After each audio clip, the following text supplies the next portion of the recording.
gerist áskrifendur á samstöðinni og taki þátt í að byggja upp öfluga og róttæka samfélagsumræðu.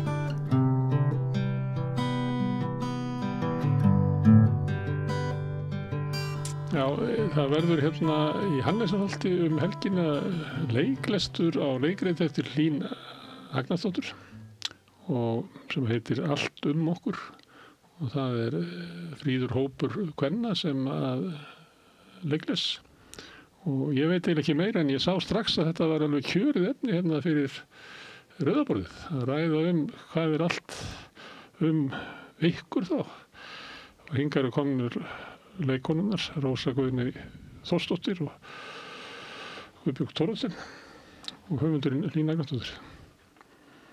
Hvað segir þið? Ég bara Takk fyrir boðið. Já, takk fyrir boðið. Og við erum rosa spenntar fyrir sunnudeginum. Já. Leikritinu Allt okkur. Já. Sem hérna sko, Allt okkur. Sko. Já. Allt okkur. Já, allt okkur. Já, allt stendur allt okkur. Já, það bara villast. Já. Og það nefnilega Allt okkur. Það ykkur eða? Nei, alla, þú veist, þetta bókaklúbbur, eins og eru svo vinsælir allstaðar, sérstaklega meðal kvenna. Já. Og það getur allt gerst í bókaklúbbum. Já. Eins og saumaklúbbum og svona. Já. Já, þetta bókaklúbbur sem að taka fyrir ákveðna bók, sko, og þessi bókaklúbbur heitir Gleðikonur. Þær eru búin að vera saman í 35 ár og í raun að vera að halda upp á þetta 35 ára afmæli í klúbbnum og ætla að lesa ákveðna bók og já. Svo hvað bók? Já, það bók sem sagt eftir konu sem heitir Helen Johnson og sem sagt, hún breskur metsöluhöfundur og en já, ég veit ekki hvort ég á að segja meira hana. Má ekki nafnið á bókinni koma fram eða hvað? Já, íslenska þýðingin Pissudúkkur. Sko bókin sem þær eru að fara að taka fyrir. Og ekki allar ánæði með titilinn sko. Þýðinguna. Og sumar þeirra allavega einni alveg vissum það að þetta sé bara vitlaus þýðing á titlinum. En það þannig að allt ykkur þá konur á ykkar aldri eða? Já, allt konur á okkar aldri. Við erum hluti af stærri grúppu. Já. Þó við köllum okkur gleðikonur í þessum leiklastri alveg eins og bókaklúbburinn, þá erum við ekki Pissudúkkur. Nei, vildum það nú ekki, fannst það aðeins svo gróft. Já, við erum hluti af sko leikhúslistakonum 50+, sem klúbbur kvenna, leikhúslista kvenna. Sem að þurfa að búa til hlutverk fyrir sig, en þess að þau eru svo fá í leikbókmyndum. Já, þetta var svona, upphaflega var þetta stofnað í þeim tilgangi að vekja athygli á konum á þessum aldri í sviðslistum sem eru eldri en 50 ára því að þær hverfa stundum dálítið af sviðinu og við erum við komum fyrst saman 2014 þannig að við erum 11 ára klúbbur. En til að þið getið farið upp á svið þá þarf að búa til hlutverk fyrir ykkur. Já, við búum og það ekki verið búið til mörg hlutverk fyrir konur á ykkar aldri. Ekki þótt vera svona spennandi persónur upp á sviði hingað til. Nei, það eftir sóttast. Nei, og það hafa nú að verið aðalega kallarnir sem hafa skrifað náttúrulega leikrit fyrir leiksvið og það sé að við breyst mjög mikið núna undanförnum árum og konum hefur fjölgað í þessari stétt alveg eins og að segja sem leikskáld eða leikritahöfundar. Það hefur alveg breyst mjög mikið en samt sem áður verðum við víst að játa og segja að það ekki mikið af hlutverkum fyrir konur sem eru komnar þennan aldur. Svo líka bara svo gaman að fjalla íslenska veruleika. Þetta íslenska konur okkar aldrei, en auðvitað höfðu þetta til allara. Já. Það samt svona, hvað ég segja, umbúnaðurinn konur ykkar aldrei. Já, við erum ekki að leika niður fyrir okkur, sko. Við erum ekki að leika fyrir okkur. Eða fyrir okkur. Nei, ekkert svoleiðis. Það eru bara svona, þetta eru svona konur 60 og yfir, eða ekki? Jú, alveg bara upp undir nýrætt þessu. Elsta kona í hópnum, ég meina elsta leikonu í hópnum áttræð. Já, mitt. Þannig að leikonurnar á bilinu frá svona 60 til 80 ára, eða ekki? Jú. En samt heitir þetta 50+. Það er nefnilega, ég tekið eftir því að ef þú ætlar að fá fólk 60 og eldra til að mæta, þá kallar það 50 pluss. Af því ef þú kallar það 60 pluss, þá mætir engi fyrir eftir 70. Já, meina það, já. Þetta við setjum í öllu svona hópum. Þetta var náttúrulega stofnað það eins og við séum alveg rosalega hrætt við aldurinn. Já, akkurat. Eða þið, það öðru í sig við kallarnir, við berum það betur. Kallarnir eru það líka, sko, þeir láta það ekki í ljósi, sko. Þeir eru hrætti við að eldast, þeir eru hrætti við að veikjast, þeir eru hrætti við að deyja. En þeir segja það ekki, eins kannski, við erum kannski opnari með þetta. Já, við erum svolítið uppteknar svo sem stundum af þessum aldri, við viljum halda okkur vel. Já, við erum að svona hamast við það. Jú, það fylgdi oft náttúrulega þessum köllum að þeir fengu virðingu upp á aldurinn. Já. Frekari virðingu en ekki hjá konunum sem mikið. Við erum meira gamlar kellingar. Sem hægt var að taka mark á. Já. Mér fannst það í minni að það var mikil virðing borin fyrir eldri konum. Já, flott. Sem að svona ykkar aldri voru bara komin í peysufötin og tóku það hlutverk og það var virðingarhlutverk. Tímandir eru svo alla vegana. Þú veist, þegar þú varst ungur allt annað tími. Já, svo bara fóru kellingarnar úr tísku eitthvað. Já, fóru tísku. Ég held nú að fólk sé hægt að nenn að hlusta á gamla kalla líka, sko. Já, allir það ekki. Það sér það bráðum, sko. Já, sennilega. En hvað þetta ekki kallað þriðja aldurskeið sem við erum á? Jú. Það að segja við erum náttúrulega höfum búið við svo góð kjör að ég meina bæði heilsa okkar og bara það bara er betri kannski.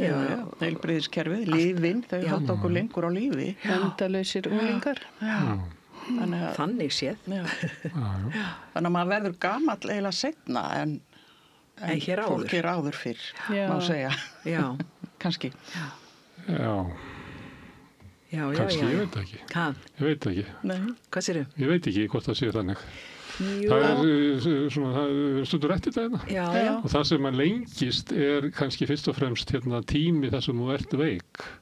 Já. Út af það er tæknin. En það er náttúrulega þannig að þeir sem að komast á aldur, að þeir hafa lifað í svona væsold menn og væsold ladies. Já. Ég er ekki viss að fólk hafi dottið út 70 eða eitthvað, ég held ekki. Það er náttúrulega allavega með opinbera starfsmenn, þeir megi ekki vinna lengur hjá hinu opinbera en til 70. Ég held að það sé þannig, en þá er það ekki? Jú, eftir því sem ég best veit. Ekki viljum við hækka eftirlaunaldurinn. Það er allt vittlust í Frakklandi. Já. Fólk eru út á götu. Já, út af því öllu. Já, nei. Ég held að sé svona all flestir sem að vinna ekkert lengur enn til 70, sko. En svo bara er þetta spurning hvað maður gerir eftir 70, sko. Hvort maður sé endilega hættir að vinna. Ég meina, við erum bara kannski núna fyrst og fremst að gera þetta fyrir okkur sjálfar. Við erum að skemmta okkur og við erum líka að skemmta öðrum og gleðja aðra. Og já, bara halda áfram að vera til og lifa og skapa. Maður þarf ekki að vera í vinnunni til þess, sko. Nei, það er ekki að leika sér. Já.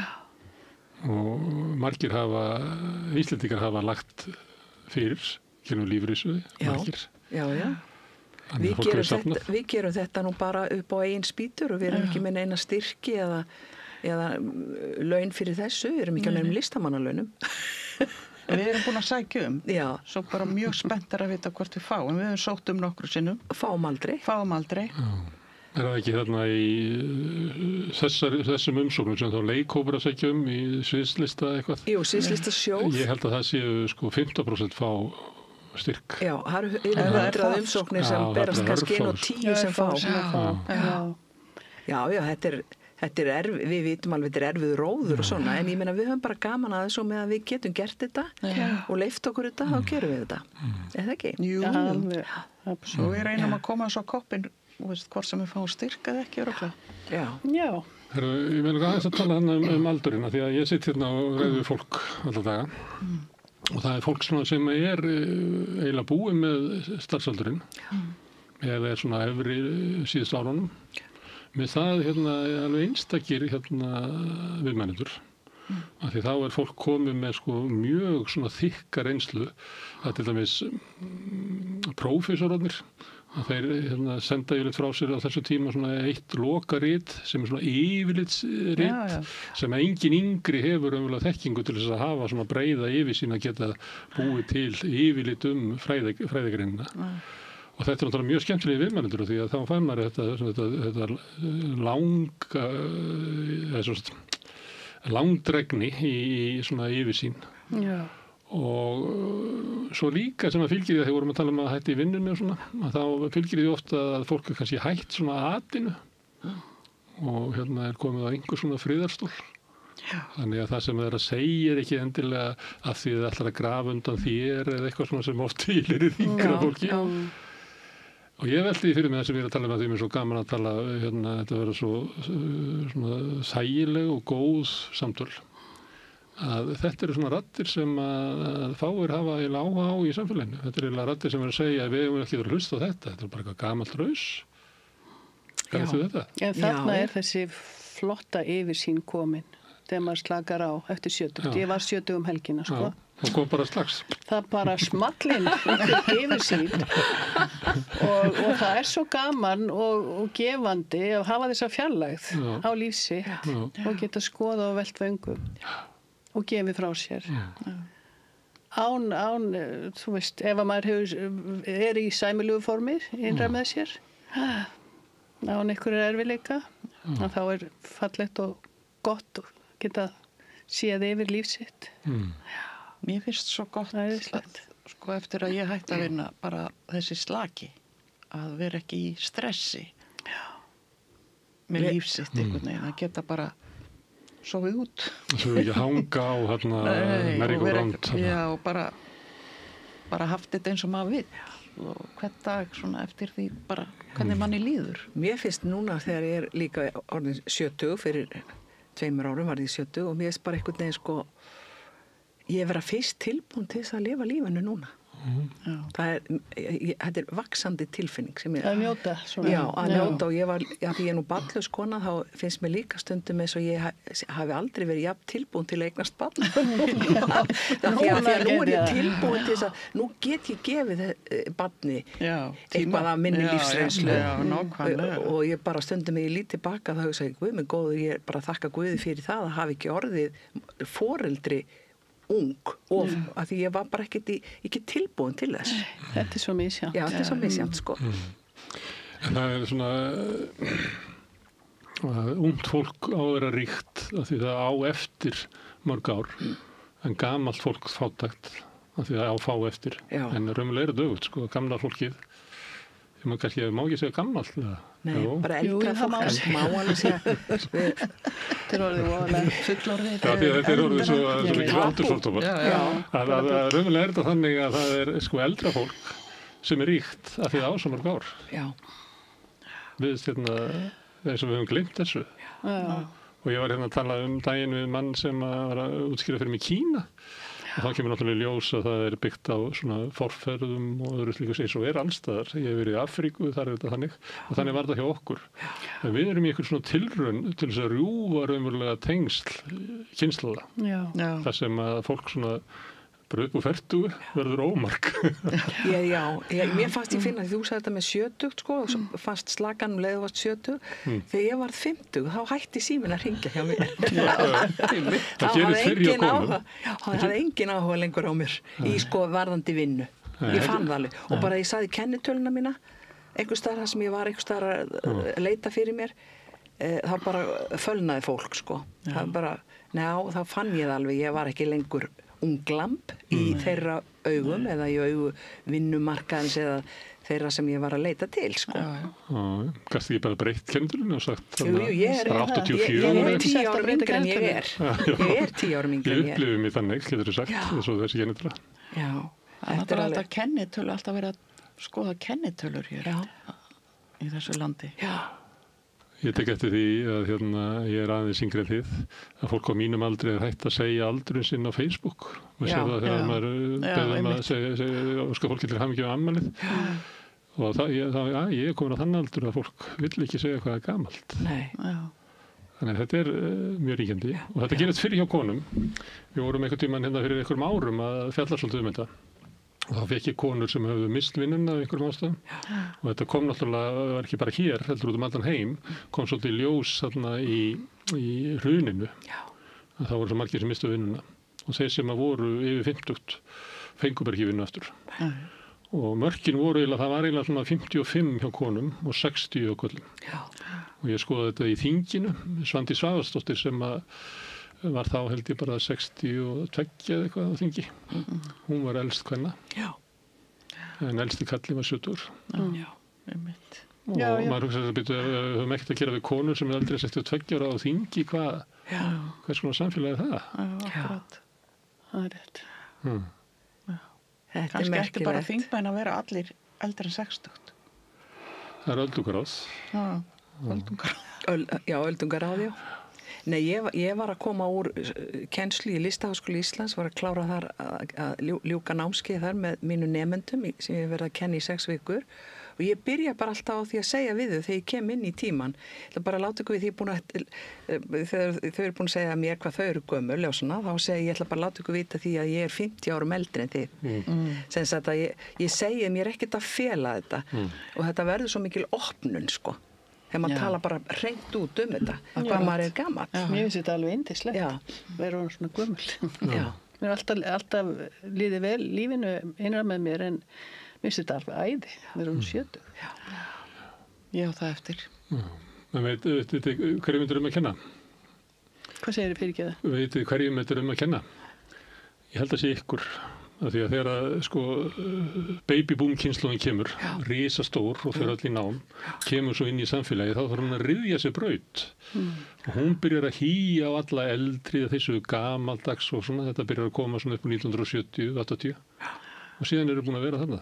Þannig að Já, ég veit ekki hvort þetta er kannski svolítið einföld skýring, sko, en ég meina það er svo margt, sko, bara það er tíska og allt mögulegt sem spilar hann inn í varðandi konurnar, sko, og bara það sem hefur verið náttúrulega bara þessi útlitsiðnaður sem hefur herjað á okkur og þessna, ég held að það hafi skaðað okkur meira en margt annað, sko.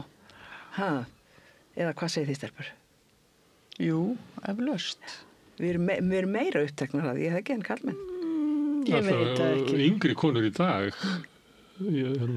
Það eru mjög uppteknar. Ég naut þess að koma aðeins svo eftir ykkur þannig að það var búið að laga aðeins til, þetta var ekki svona hlægilega fáránlegt eins og það var áður. Og svona unisex tími, og bara mjög skemmtilegu tími. En mér finnst það svona undanfarin sko 15 ár að þá hafa konur bara farið yfir í bara íktasta mót sem hefur verið til, held ég. Jú, það er bakslag í þessu, það er alveg alveg sagt. En það, ég held að það sé sko yngra, ég held að okkar kynslóð sé ekki í því. Þetta er yngri konur sem eru daldið uppteknar á því að laga sér til einhvern veginn. Já. Frá 20 upp í 40. En nota sko snyrtiföruiðnaðurinn er gigantískur, sko, í dag. Og það er alveg skelfilegt með unglingsstúlkur, sko. Það eru bara hrúur af snyrtiförum, sko, á borðinu hjá þeim. Það er mikið hérna litlu. Þetta er náttúrulega TikTok og allt þetta, sko. Já, og dóttir sem er 18 ára núna og svona fyrir svona 2 árum að þá byrjuðum við að hitta vinkonurnar og hún fór eitthvað að tala við þar og ég spyr alltaf hver er þetta og því það voru orðnar óþekkjanlegar, sko. Allt í einu bara breytast þær alveg og verður allar eins. Já, verður allar eins, já. Og svo hlófum við alltaf, við vorum búin að tala við þær. Þetta var ótrúlega að sjá þetta. Hvernig það gerist bara allt í einu að allar stelpur verða að vera nákvæmlega eins. Já, það finnst mér nefnilega svolítið merkilegt, sko. Það var nú meiri fjölbreytni, sko. Nú er það allar með sítt hár. Ég á barnabarn sem er 14 ára í fótbolta og þegar ég fyrir að horfa á hann í fótbolta þá finn ég hann aldrei að því þær eru allar eins með jafn sítt hár og tagl og einhvern veginn svartar augabrúnir. Já, kannski ekki alveg þar, en ég meina það bara, stundum er maður bara, hvar er hún? Ég meina eins og það var eitthvað stórt verk í Hörpunni og var Hamrahlíðakórinn, svona tvöfaldur bæði skólakórinn og eldri kórinn og eitthvað fleiri, fullt kvennakór og maður horfði þú veist svona á allir bara með hár hingað og svo allt í einu stukklift. Það sem var, þannig kemur vorið. Það líka að maður sá að fermingamyndir muni ekki eftir þessu stuttur síðan, það var allir svartklæddir. Svo allt í einu sá ég núna í vor, þá allt í einu komin litirnir. Þannig að kannski er komin í heipakynslu. Já, þetta gengur allt í bylgjum, sko. Já, það gerir það. allt En saman. ég að reyna að draga umræðina í svona mjög tilvistarlega vangaveltur aldur. Já. En ég býst við að því að þú semur þetta, þá sé þetta ljónfyndið og þú set að hæðast svolítið af ykkur. Þú voru að spyrja þær það. Já, ég vil ekki taka undir það ég sé að hæðast að konum, alls ekki. Nei, það held ég ekki. Ég held hún sé bara að taka mannflóruna svolítið. Og þetta eru margir persónleikar þarna í þessu. Við erum, 7 leikar eða hvað? 7. Já. Og hver með sitt líf á baki og misjafnri stöðu. Þannig að við erum að lesa þessa bók sem að Hlín nefndi, en það lesa hana náttúrulega hver og ein frá sinni upplifun, frá sínum stað, hvar hún er stödd innra með sér. Þannig að því að ég er svona þerapisti sko, og það var svolítið gaman og spennandi að pæla í því að það lesa engin bók, það er aldrei bók er ekki svo sama frá manni til manns. Nei, alls Það verður ekki. eftir hvar maður er staddur. Þannig að ástfangna konan með nýju ástina sína, hún lesi þetta út frá ástinni, önnur lesi þetta út frá hjónabandinu mislukkaða sínu, önnur þriðja kannski bara lokar á allt að þetta er erfitt fyrir hana og allavega. Já, og svo sumar sem sagt hafa ekki lesið bókina þegar kom í klúbbin, sko, það En viðurkenna það ekki fyrir viðurkenna ekki, hafa ekki klárað, hafa ekki lesið Það alveg. eru fulltrúarinn stóra meirhluta. Já, og reyna að taka nákvæmlega. þátt samt og fela það kannski. Og svo er náttúrulega líka konur þarna eða ein kona sem hreinlega bara las aðra bók. Já. Svolítið bara- þetta vissi kannski. Já, las eins og bara gerist. allt aðra bók, en það sem að ég hef svona aðalega kannski verið að fást við það því að það er koma máli við mig, þessar vinkonum mínar, og báðum að skrifa fyrir sig. Hluti er bara leikrit og já, mér finnst bara mér hefur fundið það er mjög erfitt að skrifa verk fyrir 7 manns, hvort sem það eru konur eða kallar, bara hafa 7 manns á leiksviðinu allan tíman án þess að sko einhver taki yfir og aðrar persónur detti út og gleymist og svo framvegis. Þannig að þessna þegar ég datt niður og þetta form eða þetta með bókaklúbbin, að hafa það saman í bókaklúbb, þá fannst mér það eitthvað gefa mér fullt af möguleikum til þess að sína þessar konur, þær er ekkit bara, sitja ekkit bara í einhverju sófasetti og vera að ræða bókina, það er svo margt sem er að gerast í lífið þeirra sem hefur áhrif þetta kvöld, sko. Og það sem ég var svona aðalega að fanga líka, það er það hvernig, eða reynda að gera það, hvernig konur í raun og veru tala saman. Ekki bara konur á þessum aldri heldur, þegar konur koma saman þá tala þær öðruvísi, oft þær eru með svo mörg svona spjóta á lofti samtímis og ég er svona svolítið að fanga það, þetta andrúsloft sem að oft gerist þegar fólk ætlar að einbeita sér að einhverju einu eða sérstaklega konur, að það tekur dálítinn tíma að komast að efninu.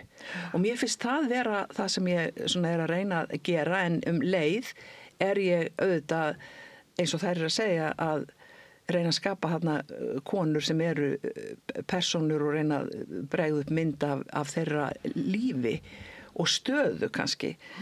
Ég veit ekki, ég held þetta sé bæði fyndið og sorglegt. Já, þetta er svona Það þarf að vera sorglegt til þess að vera alvöru fyndið. Já, þetta er svona. Þetta er bara svona típisku bókaklúbbur. Þeir eru alls konar. En komist þið að niðurstöðu? Þú sagði að konur var lengi að koma sér niður á niðurstöðuna. Náðu því það?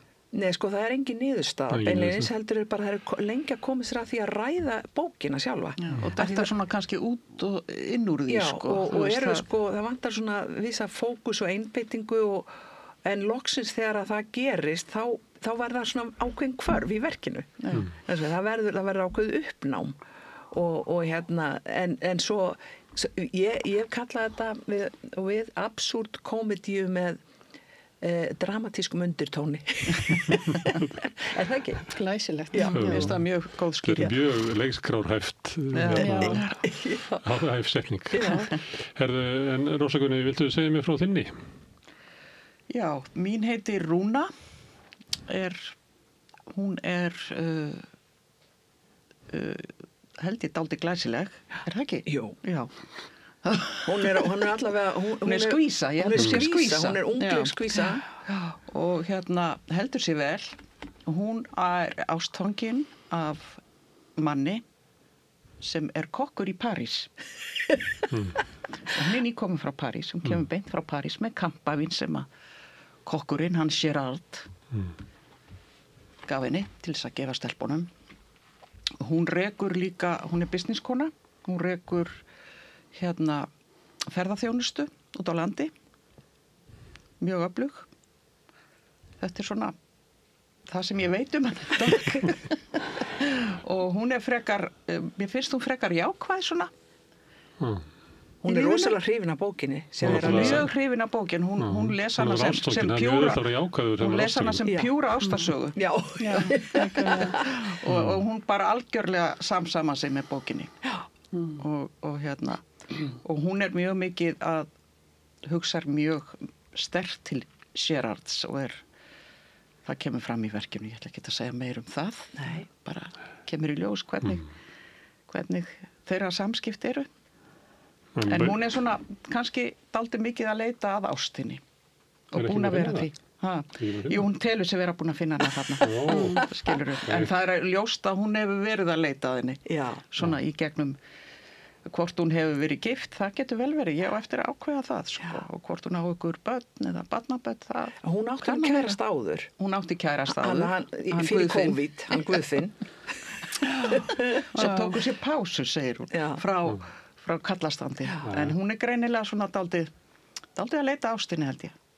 Og ég held að það sé dálítið bara algengt að konur sem eru þá fráskildar kannski, upp úr 50, milli 50 og 60, þær eru bara alveg að sumar eru alveg búin að gefast upp á köllunum. Eða bara á ástasamböndum aðrar fara í þessa leit. Þú til dæmis, þín típa, hún ekki búin að gefast upp á köllum? Þín? Mín? Sú sem þú leikur? Hún allavega segir það. Já. En mín heitir Brynja og hún í alþýðukórnum. Ég var nú sjálf einu sinni í kór alþýðumenningar. Svo þess að það ekki langt að fara. Hún ansi lokuð og á svolítið bátt innra með sér og töffari. Hún lokar allt.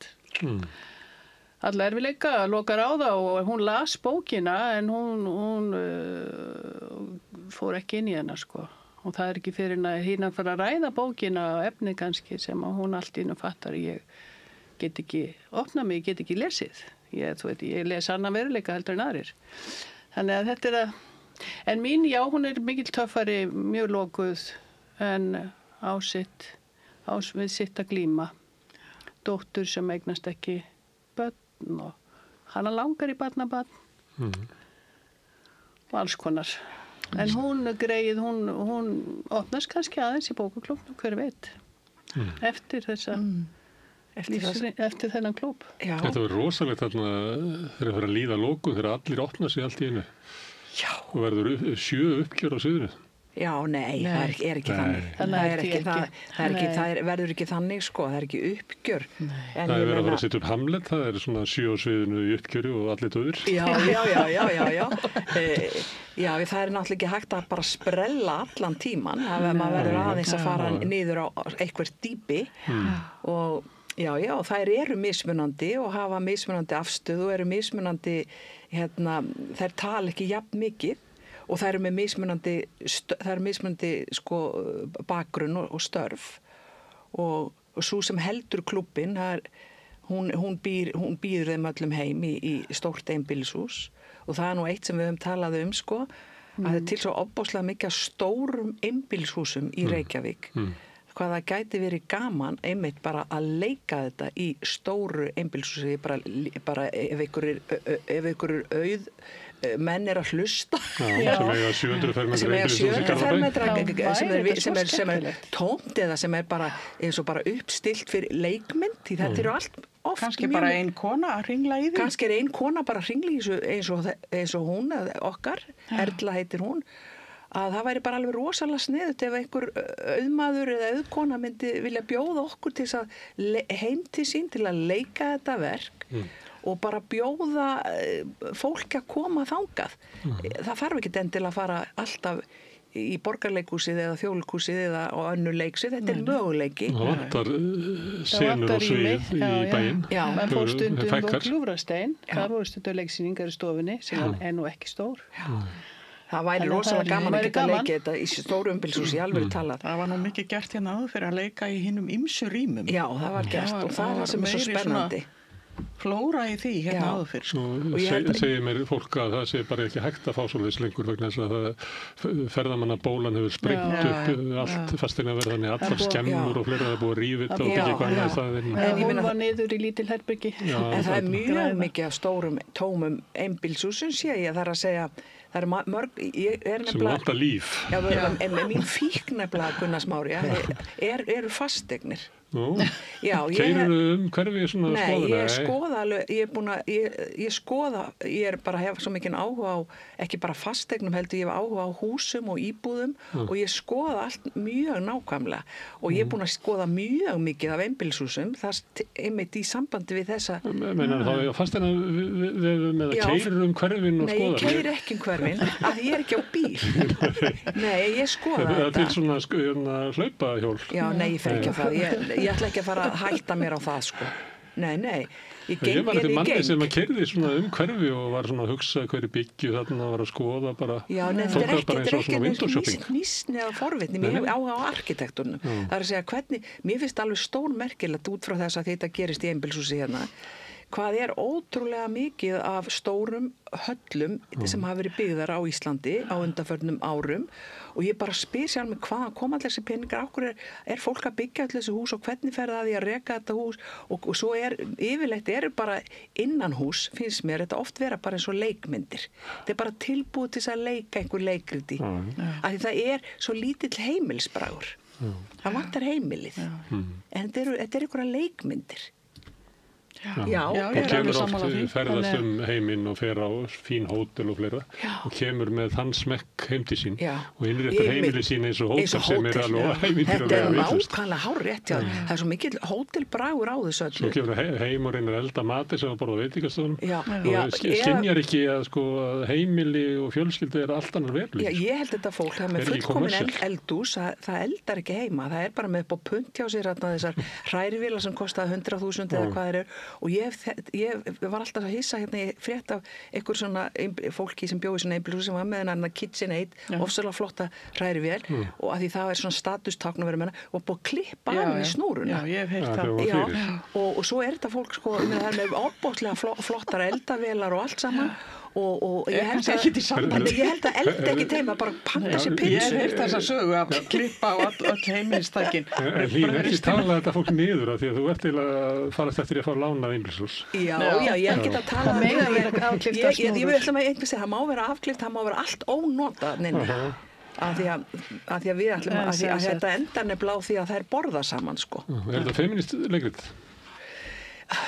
Hvað meinaru með því? Það er allt orðið, það er búið Þetta er bara gjaldfella. eins og mörg hugtök sem eru svona óljós og Já, lofin og þetta er, maður ég meina, ég eru myndi samt að segja. nota þau. Við getum Já, ekki bara ég að veit nota að ég verð að bara segja hræri vel af því það veit allir hvað það er. Já, nei, ég meina, sko, maður sest ekki niður og ákveður, nú ætlum ég að skrifa feminist verk, það er ekkert svoleiðis. En ég er auðvitað kannski þekkt sem ykkur feminist og þegar maður segir feministi þá er alltaf sama sem merki kallahattari. Sko, nei, það er ekkert svoleiðis í þessu verki. Það er ekkert kallahattari. Þetta er bara leikrit um konur. Já, þetta er bara leikrit um algjörlega. konur og ég ætla að segja samt við einbýlshúsið, bara klára það, að hún Erla mín hérna sem er, sko það eru allar að segja við hana, eða næstu því allar að segja hana, hvað ert að hringla inn í þessu húsi? Hún er ekkja, sko, og hérna allar ekki að fara að minga við þig og þetta er eitthvað, þetta er svona alveg bara setning sem ég held að fólk einmitt okkar aldrei, því er ekki treyst þess að vera, búa heima þegar allir eru farnir að heiman eða kannski makinn hérna dáinn, þá bara byrjar þetta allar ekki að minka við því. Kannast ekki við þetta? Jú, og mín segir sko að, þú veist, ég myndi selja þetta eða stofna Airbnb eða eitthvað annað en að hringla Leið þetta út til flóttamann. Leið út til Eða flóttamanna. leiksýningar í stofunni. Já, ég segi það. Það var leiksýningar í stofunni. Það væri flott, það væri gaman. Herri, ég spurði hvort þú verið feminist að því að morgun er hérna kvenna verkvall. Já. Og það er 50 ár síðan að var kvenna frídagur nýri bæ. Já. tímir eftir því. Já, ég tók þátt í því, heldur ræðu og allt. Var það? Ekki á Lækjartorgi, heldur á Siglufirði. Ég var send... Hlægið eða því, ég var Reykjavíkur rokin hérna. Nei, ég var send, ég var þá í kommunistsamtökum og ég var send, þetta var af formanninum, hann sendi mig norður með flugi til Siglufjarðar. Ég hef aldrei verið jafn hrædd á ævinni, það var bara í norðan garran og flugmaðurinn ætlaði ekki, þetta var lítil vél, hann ætlaði ekki geta beitt inn á, eða mér fannst það, inn á Siglufjörð, sko. Vindurinn kom og greip vélina og þið fannst þú að vera að fara afturbak. Já, ég kannast þetta. Núna verður þetta líka svona líka er það ekki? Það búið að vísa nokkra staði. Já, flott. Og einmitt á þessum tíma, hérna fyrir 50 árum, þá var einmitt mjög mikið rétt að því ég var mikið var í Rauðsókarhreyfingunni og var í öllum þessum undirbúningi, þá var rosaleg umræða það hvort þetta ætti að heita kvennafrídagur eða kvennaverkfall og nú heitir þetta kvennaverkfall, ekki satt. Ég er mjög ánægð með það. Ég fannst það alltaf leggja niður störf, sko, og þetta með að vera kvennafrídagur á sínum tíma, það var til þess að ná til allra kvenna. Sem að í sjálfum sér, maður geti sagt þegar maður væri bara gott og það er eitthvað fallegt við það að konur hefðu búið til samstöðu langt yfir allt spektrumið og fórnað þessu orði og köllum þetta bara kvennafrí því að viðburðurinn er svo sami á eftir. Þannig að sumilegt er þetta svona eitt af merkjónum svona samhældi milli kvenna þvert á flokka og veit ekki hvað ég segi það lengur, þvert á flokka, er það ekki eitthvað svona fasistarsamtök? Þvert á skoðanir.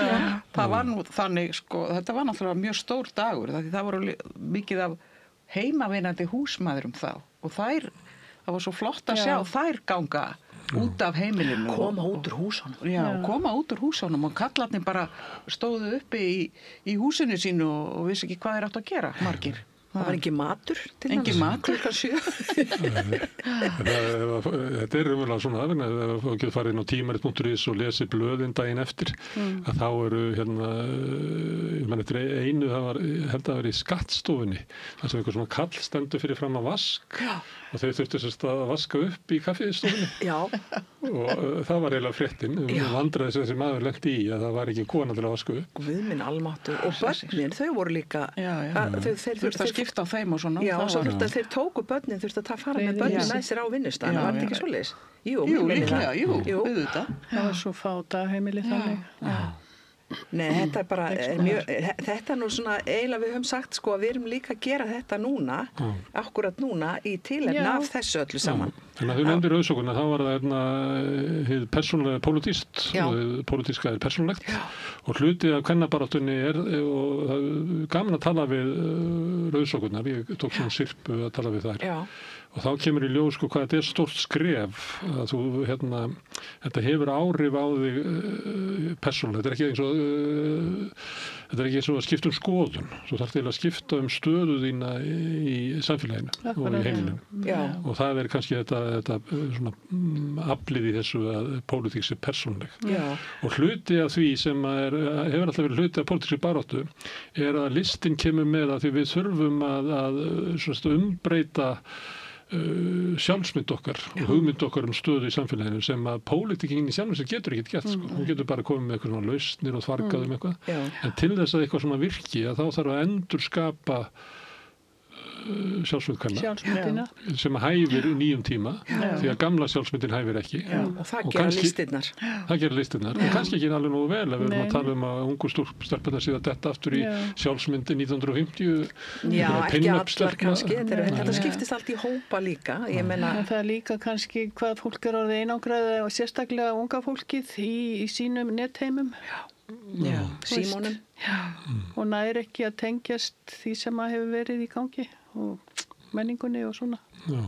Já, og þetta sem hefur verið sagt eins og með leikhúsina, þetta sé nú bara aðalega konur sem halda uppi menningarlífinu, bara þar að konur yfir 50 sem halda öllu gangandi, bara sem sagt menningarlífinu eins og bara leikhús, tónleikar, lesa bækur málverkasýningu þá eru bara ég fór daginn á Kjarvalsstaði og það voru bara konur á mínum aldri og það er bara allt í lagi líka það er allt í lagi, mjög fínt einn og eitt kall sem þær tóku með taka með kemur fyrir Hlíðin kall og þeir eru ennþá, ég var í leikhúsinu daginn og það var eitt sofandi fyrir aftan mig alltaf að missa höguna niður í bringu en láti sig hafa það fyrir konuna sinna Þetta er ást. Eins og honum leiðist. Já, þetta er ást. Já, þetta En er ég ást. velti fyrir mér sko hvort ungu konurnar, hún kannski milli 20 og 30, hvort að þær, sko þeim finnst þær ekkit þurfa að berjast fyrir neinu. Skiljiði, þú veist, þær skilja ekkit endilega allar svona kvennabaráttu, af því þær eru einhvern veginn bara, þetta er allt svo sjálfsagt sko, og þær hafa ekki upplifað Nei, þetta Misrétti. óréttlæti. Ekki svona eins mikið. Eins og kannski við og fyrir kynslóðir. Þetta mér finnst sko í raun og veru að þú ert að tala um feminism, mér finnst þessi barátta hafa færst yfir í til dæmis í hinsegin baráttuna. Mér finnst það sá veruleiki, mér finnst ég get samsamað mig mjög mikið með því sem hinsegin hreyfingin að gera á okkar dögum og vegna sem það minnir mig svo mikið á þessa tíma þegar við vorum í kvennabaráttunni, í feminismanum og öllu þessu. Það var gaman og húmor. Já, það er húmor og skemmtilegheit en líka bara er þetta orðið einhvern veginn svo ofan og ég finn til dæmis með unga fólki í listaháskólanum. Það er ekkert verið að ræða mikið feminisma, sko þó við séum að taka fyrir ákveðna þætti. Feminismin er ekkert mikið, það er frekar hinsegin fræðin sem er bara einhvern veginn næsta stig við þetta sko. Og nú er líka áherslan í kvennabaráttuna eins og það var nú bara viðtal í sjónvarpsfréttum í gær sko, það er verið að tala um sko ofbeldi gagnvart konum og allt það var ekki umræðan, ekki þarna sko. Nei. Þetta er svona, það er aðrar áherslur í dag sko. Sem betur fyrir hefur það opnast. Til þess að það er ekki fyrir 1990 sem til dæmis að það er byrjað að tala um kynferðisofbeldi opinberlega á Íslandi. Það var einhver þáttur held ég var í stöð 2 þar sem var svona stór umræð þáttur fyrsta skiptið kynferðisofbeldi á Íslandi, þar sem margar konur kom og vitnuðu, minni mig, og það tæmdu sköturnar í Reykjavík þá. Og síðan upp úr því þá er Stígamót stofnað sko. Og þetta er nú ekki lengra síðan og sama með heimilisofbeldi. Kvennaatkvæðið var ekki til fyrir 50 árum. Nei. Það kom setna, svona 5-6 árum setna, ég man ekki alveg hvað var. Þannig að það komið upp úr 80. Það kom að meira þeim sem stóðu að því óvart viðbröðin. Ég held að þær hafi ekki átt að segja á því hvað vandamáli var útbreytt. Og ég man líka eftir að ég var í ritstjórn Veru sem var málgagn kvennaframboðsins og einsinu vildi ég gera sérblað samkynhneigðar konur, lesbíur, bara búum til eitt blað hvernig að vera lesbía og það var bara, þær fölnuðu, þeim fannst það algjörlega ótímabært og þetta hefur verið svona 1984 og svo náttúrulega bara þessi gay pride kemur ekki fram fyrir á fyrsta gangan er ekki heldur fyrir 98 þannig að það líður svo rosalega langur tími þar til sú umræða kemst upp á yfirborðið.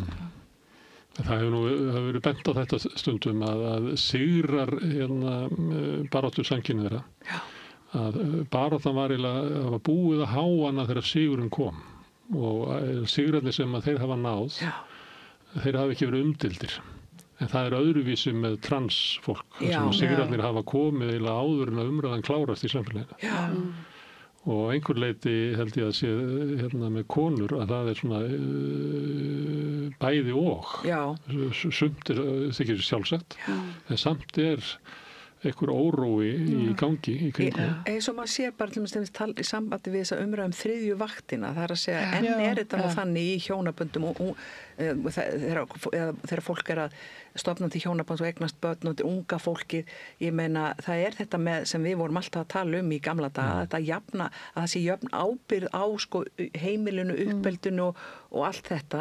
Mér finnst ungar konur í dag mjög mikið, þær eru mjög uppteknar af því að þessi skipting eða þessi þetta er ekki búið að ná jafnrétti. Ég meina jafnrétti í merkingunni sko að bara að foreldrar og hjón sko deili með sér allri þessari vinnu sem er í kringum barnauppeldi og heimilshald. Hluta til vegna þess að ágreiningsefninu var svona outsourcað til fátækra innflytjenda kvenna sem komu og þrifu íbúðuna og hjá sumum.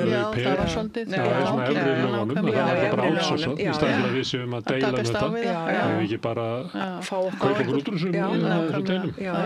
Og sumir gera það náttúrulega bara sem hafa efna á því en ég er kannski að tala meira svona fólk sem kannski jú, kannski hefur efna á því en mér finnst þessi umræða inn á vissum síðum sem að ég leini síðan, þá finnst mér þetta konur tala mjög mikið þetta.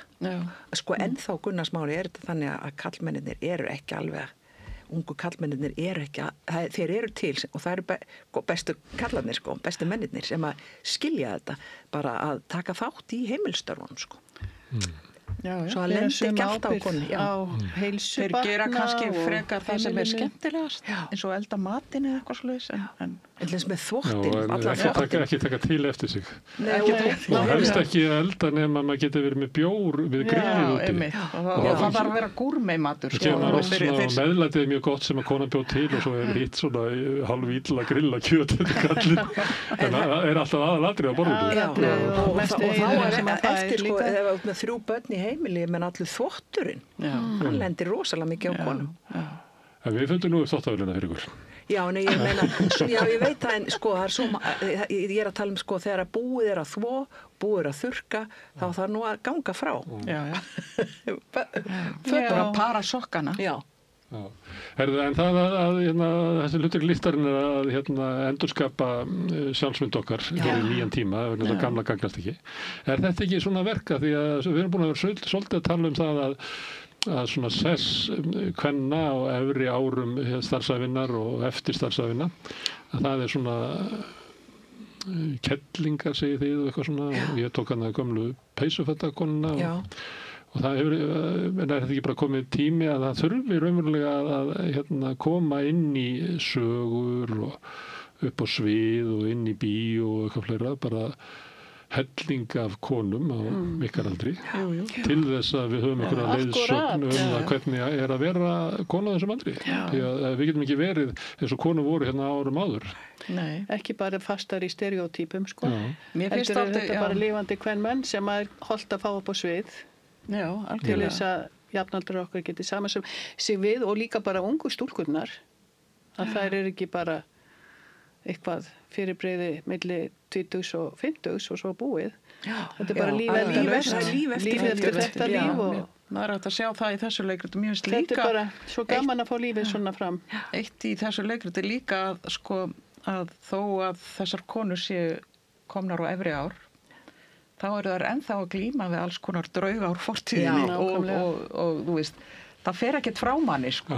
Það er kannski rétt að komið fram að við vorum að mæra aldur og þroska en að stóru leiti þá þroskust ekki neitt Já, kannski á einhverju sviðum en við þroskumst en ég meina að þú veist við erum tökum þetta fíbli með okkur eða ekki Jú, kannski En ég ætla bara kannski sem betur fer Ég ætla bara að vitna í eina konu hérna sem við höfum ekki talað sem að segir í verkinu mjög framalega hún segir sko að Guð, hann er nú svo sniðugur sko, að hann eiginlega lætur okkur hafa allt lífið til þess að aðlagast því að það í raun og veru endar.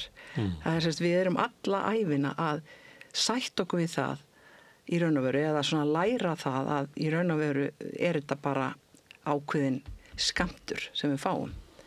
Það er náttúrulega algjörlega óskiljanleg skiljanlegur raunveruleiki. Nei, en það er samt þannig, sko, ég finn... Að veröldin, því ég er bara sjálfstæð veröld og vitund og það sé tímabundið fyrirbrigði, það er ekki hægt að skilja þetta. Nei, það er ekki hægt að skilja það, sko. En sko, þetta, ég segi fyrir mig að ég var að tala fyrir þetta með að mér finnst ég vera núna tilbúin að eignast barn, sko, þá finnst mér líka dálítið merkilegt að þegar maður er tilbúin og búin að ná einhverju þroska, þá fer þetta bara, fer þessu kannski að ljúka. Það er það sem er svo það er svolítið eitthvað leiðinlegt Ég held að einhver sem sá að við erum alltaf að skilja tilgang lífsins og ef þú fattar það þá ertu bímaður upp þá ferðu bara heilablóðfall og deyrið eða eitthvað því annars væri búið að spyrjast út hverju tilgang lífsins hann uppi, hann bara lætur alltaf hverja það sem að náðu þessu En þetta er svo merkilegt hvað við erum sérkennilega samansett og hvernig við erum bara sem verur eins og þú ert að segja sko, hvað þetta er og svo náttúrulega er til fólk sem nær aldrei neinu þroska og fattar og er bara fast í tvítugt í einhver stað algjörlega endurtaka sig aftur og aftur og skilur ekki tilgangin með því að halda áfram að bara til dæmis að læra og mennta sig og hafa áhuga á því að lifa. Já. Þetta við bara fólk almennt, en þetta á líka sérstaklega við listamenn sem að stundum þannig að þeir sem að slá í gegn svona á ungmanndómsárun sínum eru síðan alla ævina að endurtaka, leika sig. Já. Og það ekkert svo margir listamenn sem að ná að blómstra á öllum æviskeiðum sínum. Nei. Þú veist, leiðilegt að taka dæmi af Kalli eins og Laxness, minnst hann svona dæmi það, hann á þessi æskuverk sín og hann á svona ungmanndómsverkin það sem hann að ögra öllum og svo á manndómsverkin það sem hann notar það sem hann hefur gert og svo á hann Væsold menverkin það sem að penni verður svona frjálsari og hann þroskast svona í gegnum þetta. En það mjög algengt að listamenn ná ekki að endurskapa sig sem listamenn eftir því sem þau breytast, eldast og þroskast. Það alveg rétt, það bara þessi svo misskipt líka bara aðstæðir fólks, ég meina að þú varst nú að nefna Halldór Laxness þá náttúrulega dálítið merkilt með þann mann og þann anda að hann bara ákveður það þegar hann 12 ára eða jafnvel yngri að hann ætlaði að verða rithöfundur og það kom ekkert annað Hann tók ekki út þvottavél. Hann tók ekki út þvottavél. Nei, hann tók ekki út þvottavél. Konan hans var ritari. Já, hann hafði þessar aðstæður. Og ég meina til þess að geta orðið svona þá þarf að hafa þjónustu. Ég segi fyrir mig, ég myndi alveg hafa vilja haft þjónustu stundum þegar maður í einhverjum stór verkum, en maður þarf alltaf að þvo á sig fötin og alltaf að elda sér mat og koma sér á milli staða og svo maður líka að reyna að gera eitthvað, skapa eitthvað.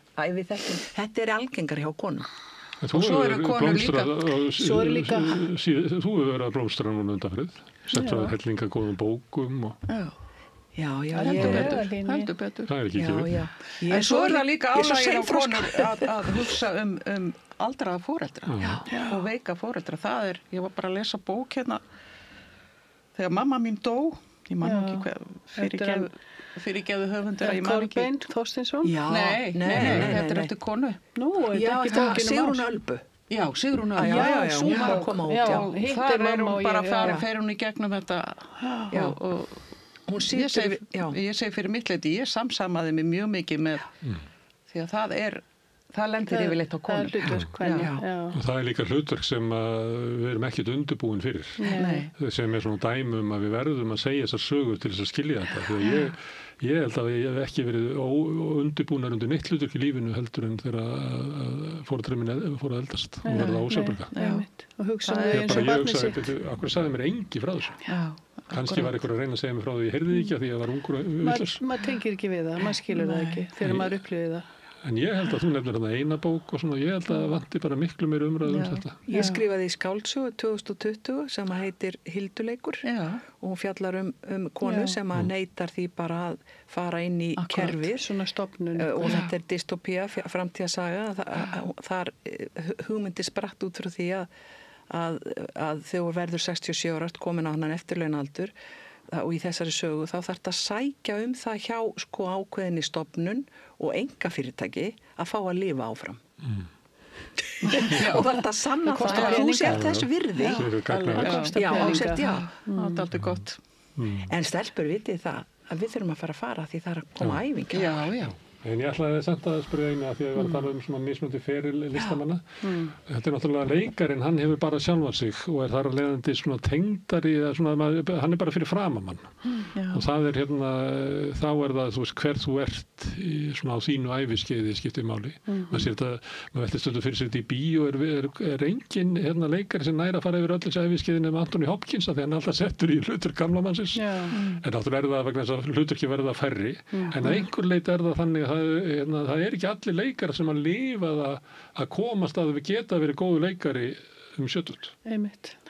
Við eigum nú nokkuð dæmi það, eins og Kristbjörg Kjeld og Arna Jónsson. Svona þroskaðar manneskjur.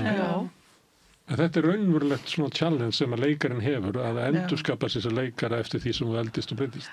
Og svo það náttúrulega kannski líka að ef þú dettur út eins og gjarnan konur gera og þá verður þetta erfiðara því að þú ert ekki að þroska listina með að þú stundar hann ekki, Þannig að þetta eru starfsaðstæður.